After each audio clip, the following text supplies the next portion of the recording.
out if you close your eyes.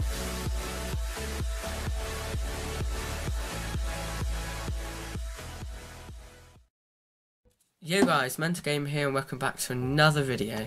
So this video is actually one that I've been planning for quite a while now, and that is the truth about Spider-Man PS4. So in this video I'm basically going to go over all of the good things about the game, all of the issues I personally have with the game, and just some points that should be clear about the game as well. Please leave a like and subscribe if you enjoy the videos, and without any further ado, let's get on with the video. So first of all, I'm going to go over my thoughts about the game. In my opinion, good things about the game are that the traversal looks great, the parkour and the wall running, it looks amazing. Hopefully it is all controlled by us.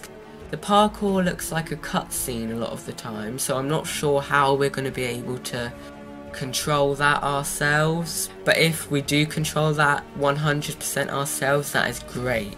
And the wall running actually reminds me a lot of Spider-Man Web of Shadows wall running, which is great because that game was awesome for traversal. And the next good point is definitely the best graphics. Now obviously the graphics are better because they're newer, but there's a lot of small details as well that make the graphics look so much more realistic, such as the birds in the sky, the smoke and the puddles. They all look so realistic, and that creates a very good realistic feel. Now the next point is the great costume. At first I absolutely hated this costume, and I hated the fact it was a PlayStation 4 exclusive, because I only had an Xbox One, but the costume grew on me eventually. And the fact that it's so unique just makes this game so different to any other. Right, so the issues I have with the game are mostly nitpicks, but my first one is something that I realised straight away, and that was actually the webs. They look a bit weird in stealth mode, I realised, and they disappear like immediately. If they explain why they disappear immediately, that's fine, but I feel like it just looks a bit weird, especially when he's webbing this man up to the ledge or something. The webs just seem a bit off to me, but obviously this is an early build of the game that we saw in the demo, so I'm not worried at all. Now the next part is actually the combat. So the combat to me looked a bit clunky and repetitive.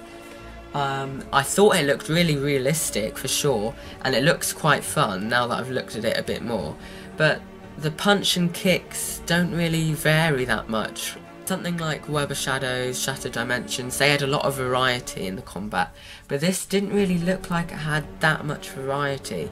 But obviously, again, it is an early build, they will probably add more stuff.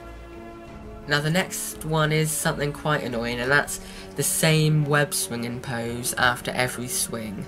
Now I think that this is probably just what happens when you don't like boost your swing or something, and you just swing normally, continuously, and that's the pose you'll go into. But I'm guessing that will probably change before the game comes out anyway, and they'll add more animations. Now some of the issues that other people have had with the game can actually be combated, should I say, by some quotes that I found.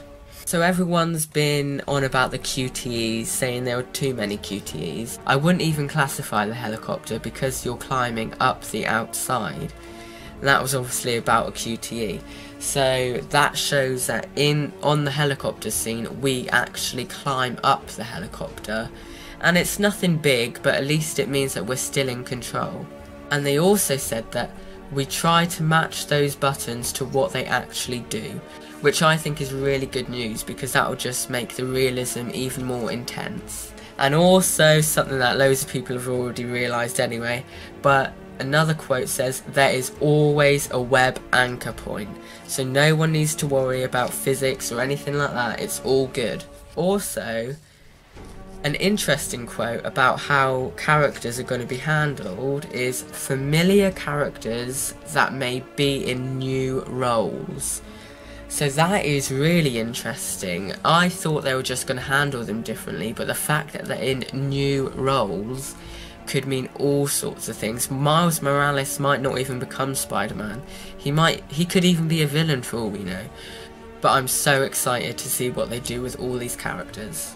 Also, something else that people have worried about is the fact that the E3 2016 trailer, Spider-Man's suit looks a bit better in the 2016 E3 trailer than it did in the 2017 E3 demo. Now that's some people's opinions, that's mine a bit as well, but we've got to remember that demo is early on in the game, and maybe the fact that the logo doesn't stick out of the costume anymore, it could just be that that's an upgrade later on in the game or something. And maybe that's why the costume looks different as a whole, because later on in the game we get to modify it and customise it. That would be super cool if we could do that. So that's actually all for this video. Thank you all for watching. I just want to give a quick shout out to Raging Ray 3, because he helped me with my new outro that I've got, which is a lot less cringy than all my other times, trust me. So thank you all for watching this video. Please like, comment and subscribe. Please comment any queries you have on the game or anything you disagree with or agree with, and I'll see you all in the next video. Right, ready? This is the new outro, ready? This is Mental Gamer, over and out. It's good, isn't it?